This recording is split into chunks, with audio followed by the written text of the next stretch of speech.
तो सबसे पहले आपसे जानना चाहेंगे कि जैसे हमें पेट दर्द होता है या कभी सर दर्द होता है तो हम सबसे पहले डॉक्टर के पास जाते हैं और दवा ले लेते हैं। पर आपका कहना है कि ये सब जो बीमारी हैं ये बॉडी की नहीं जबकि हमारी माइंड की प्रॉब्लम्स है। हाँ जी। तो एक माइंड माइंड से ये प्रॉब्लम कैसे रिलेट करती हैं? देखिए, मैं एक एनएलपी ट्रेनर हूँ, एनएलपी कोच हूँ। तो अब मेरा सारा काम माइंड के ऊपर रहता है, ठीक है? तो मैं आपको उसी से रिलेट करते हुए समझाती हूँ। हमारे पास हमेशा 2 टाइप्स के डिसीज़ हैं लाइफ में, और मैं हमेशा ये बोलती हूँ, एक रियल डिसीज़ है हमारी, एक फेक डिसीज़ है। रियल डिसीज़ क्या हुई? कोई पर्सन कहीं जा रहा है, वो किसी गड्ढे में गिर गया, किसी ने कार ने उसको हिट कर दिया, उसने कुछ गलत खा लिया और इन्फेक्शन हो गया, बीमार पड़ गया, तो ये तो रियल डिसीज़ है। यहाँ पे वो मेडिसिन लेगा और ठीक हो जाएगा। बॉडी में कुछ इन्फेक्शन हो गया तो, ठीक है ना? इसके अलावा हमारे जितने भी डिसीज़ हैं या डिसऑर्डर्स हैं, वो हमारी सब फेक डिसीज़ हैं। ये वो डिसीज़ है जो हमने अपने माइंड से पैदा करती है। अब जैसे आपने क्वेश्चन किया कि हम कहते हैं कि मेरे पेट में दर्द हो रहा है, दर्द हो रहा है, तो वो माइंड से कैसे कनेक्ट है? तो यहाँ पे हम इस तरह से कह सकते हैं इस चीज़ को कि हमारा स्ट्रेस लेवल हो गया एक तो, और एक हम नंबर ऑफ टाइम अगर किसी भी चीज़ को रिपीट करते हैं।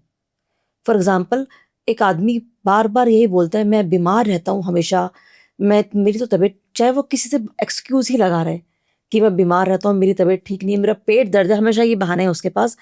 तो हमारा माइंड को नहीं पता क्या सच है क्या झूठ है। और जब आप नंबर ऑफ टाइम्स उस सेंटेंस को रिपीट करते हो, तो हमारी न्यूरोसाइकी, हमारे न्यूरॉन्स, हमारे पास न्यूरॉन्स हैं हमारे ब्रेन में, and we have almost 80 billions neurons in our mind. ठीक है। तो हमारे सभी न्यूरॉन्स जो भी कुछ हम बोलते हैं, हमारे एक एक वर्ड को सुनते हैं और उसी के थ्रू हमारी बॉडी की स्टेट का फॉर्मेशन कर देते हैं। तो वो जब नंबर ऑफ टाइम वो उसको बोलता है, हमारी स्टेट का फॉर्मेशन होता है। और अब हमारे न्यूरॉन्स ये बात सुनकर कि मैं बीमार हूँ, मैं बीमार हूँ, मैं बीमार हूँ, हमारे लिए उस तरह से हमारा माइंड काम करना स्टार्ट कर देता है, और यहाँ से हम बीमार होना शुरू होते हैं फिर।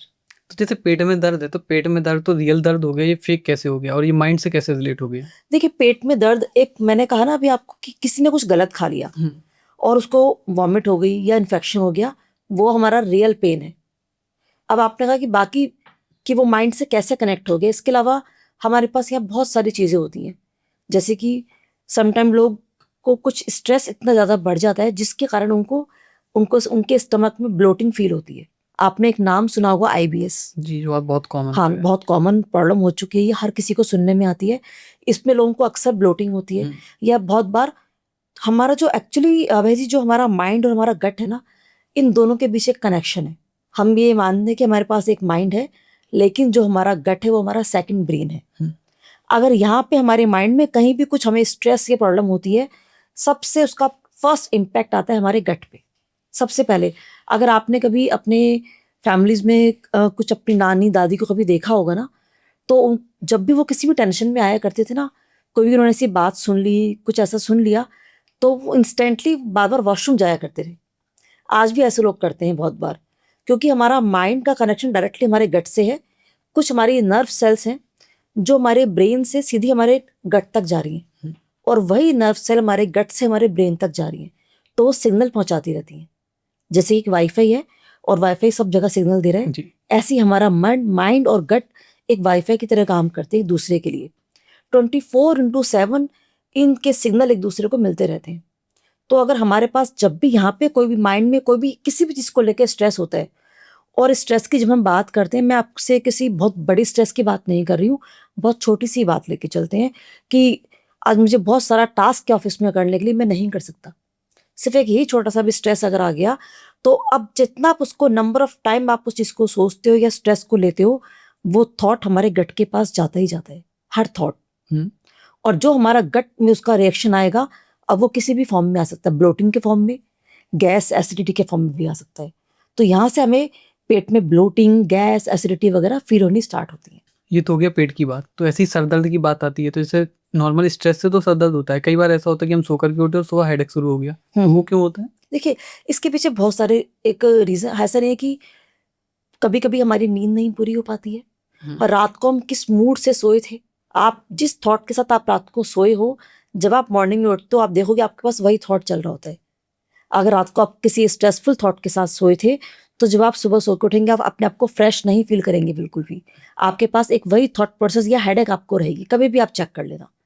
तो इस तरह की चीज़ें रहती हैं, या फिर हमारी लाइफ में कुछ चीज़ें ऐसी चल रही हैं और उसको 2 वीक से ज़्यादा हो चुका है, तो अभी वो हमारा एक सेकंड नेचर बन जाता है बहुत बार, कि मुझे परेशान रहने की हैबिट पड़ चुकी है। अब हम सोते उठते बैठते हर वक्त हमारा माइंड एक डिजीनेस हमारे पास रहती है, माइंड थोड़ा लगता है कि कहीं स्टक हो चुका है और हमें लगता है कि हम प्रॉपर होश में नहीं है। कल ही एक लड़की ने मेरे से बात करी फ़ोन पे, तो उसने बोला कि मैं 12 बजे सो के उठती हूँ, मतलब वो अच्छी नींद लेती है। 12 बजे सो के उठने के बावजूद भी वो कहती है कि मैम मुझे लगता है कि मैं हर वक्त एक नशे में हूँ, मैं बिल्कुल फ्रेश फील नहीं करती अपने आप को, और मेरा माइंड ना हमेशा कहीं खोया खोया एक भारीपन लगता है, जो एक अच्छी नींद लेने के बाद एक फीलिंग आनी चाहिए वो मेरे पास नहीं आती। हमेशा भारीपन, एक हेडेक मुझे लगती है। ऐसा क्यों होता है? क्योंकि वो इतने टाइम से स्ट्रेस में जी रही है, उसकी लाइफ में कुछ ऐसे ट्रॉमास चल रहे हैं जिसकी उसे हैबिट हो चुकी है कई सालों से, और उसको लगता भी नहीं कि मैं इस ट्रॉमा के अंदर हूँ, क्योंकि अब उसको एक हैबिट बना लिया है। अब उसकी रातें, उसकी सुबह ऐसे ही जा रही है रोज। लेकिन कभी कभी हमारे माइंड को अवेयरनेस होती है किसी मोमेंट पे कि ये चीजें ठीक नहीं हो रही है मेरे साथ, तो ये अवेयरनेस भी वहीं होती है लोगों को।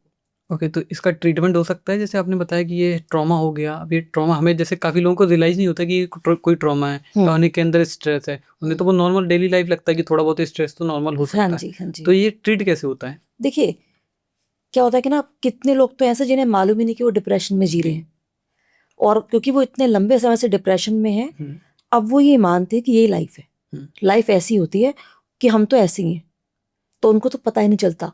बट आसपास के लोग उन्हें देख के पहचान लेते हैं, और या बाय लक किसी पर्सन को पता चल गया कि मैं डिप्रेशन में हूँ, तो वहां से अब दो चीजें, या तो जाता है मेडिकेशन पे, और मेडिकेशन की भी एक लिमिट है, एक लिमिट के बाद मेडिसिन उसके ऊपर काम करना बंद कर देती हैं। लेकिन अगर यहाँ पे रूल आता है माइंड प्रोग्रामिंग का, अगर वो अपने माइंड को प्रोग्राम करना सीख जाए, माइंड को, अपने सबकॉन्शियस माइंड को रीप्रोग्राम कर ले, तो यहाँ से वो उस एंजाइटी से, डिप्रेशन से बाहर आ सकता है। क्योंकि जब वो डिप्रेशन में है तो एक प्रोग्रामिंग उसके माइंड की बन चुकी है कि मुझको अब इस तरह से रहना है, ये सिम्टम है उसके। वो लोगों से कटा कटा रहता है, रिजर्व, फिर वो ये भी कहता है कि मेरा नेचर बहुत रिजर्व है। वही पर्सन है जो पहले बहुत जॉली नेचर का हुआ करता रहा, अब रिजर्व नेचर का हो चुका है।